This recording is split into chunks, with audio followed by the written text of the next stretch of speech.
Breaking today, consumer confidence is at its lowest point in 4 years, according to a survey that dates back to 1967. Expectations for the future are at their lowest point since the end of the Great Recession. President Trump's economic policy has been a dramatic change from the Biden administration. Inflation has remained high, and the Federal Reserve has not lowered interest rates since December. They've remained relatively high over the last 2.5 years. And with all that in mind, we welcome financial guru Erik Krom from Clear Creek Advisors. Thank you so much for being here. So let's start with the word that everyone's fearing right now, recession. Why do you think that there's so much fear surrounding it? Yeah, some of it's legitimate, right? We've seen slowdown in the labor market. We've obviously know that there's going to be cuts in government jobs. We have fears about tariffs, so I think a lot of that is normal behavior.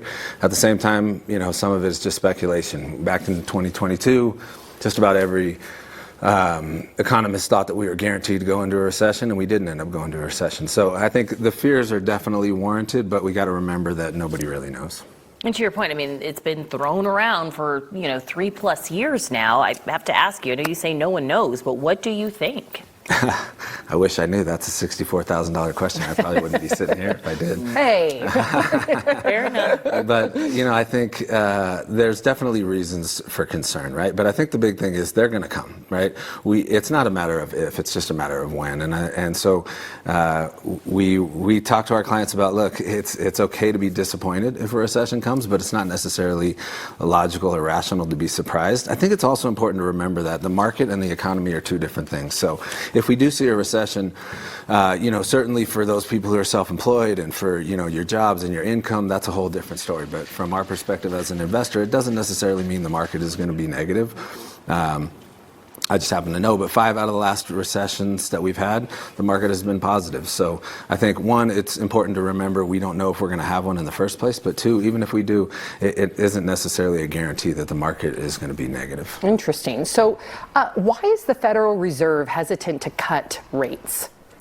I think it's because on the opposite side of recession is inflation. And although they've done really what seems to be a good job of getting inflation under control over the past couple of years, inflation is still stubborn to some degree. We're not at our target yet.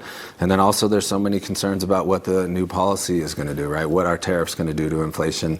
And so I think right now it's a bit of a wait and see. It seems like they're still, holding that there'll be a couple rate cuts this year. But I do think that they're hedging a little bit just to try to make sure that they don't, tip their hat too much too early. So, what should we be doing to prepare our finances? Recession, it could be coming, a matter of if, when, all these things. Yeah. But when you get down to brass tacks, what are we supposed to be doing? Yeah, when we have that conversation, we separate it into two things. One, what do you need to be doing daily, right? And to me, that's contingency planning. It's making sure you have reserves.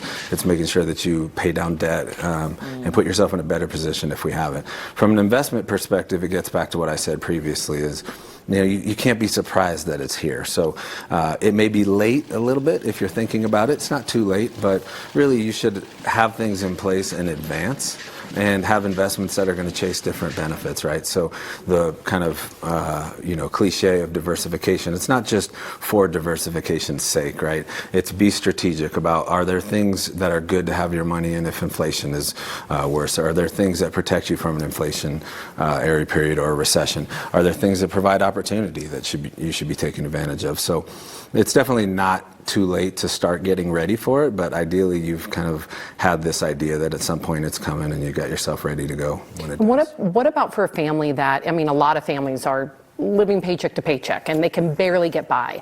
Is there something they can do, even if it's just $10 a paycheck to put away in a reserve? What would you recommend to them? Yeah, to me, I think the easiest way, budgeting is such a negative word.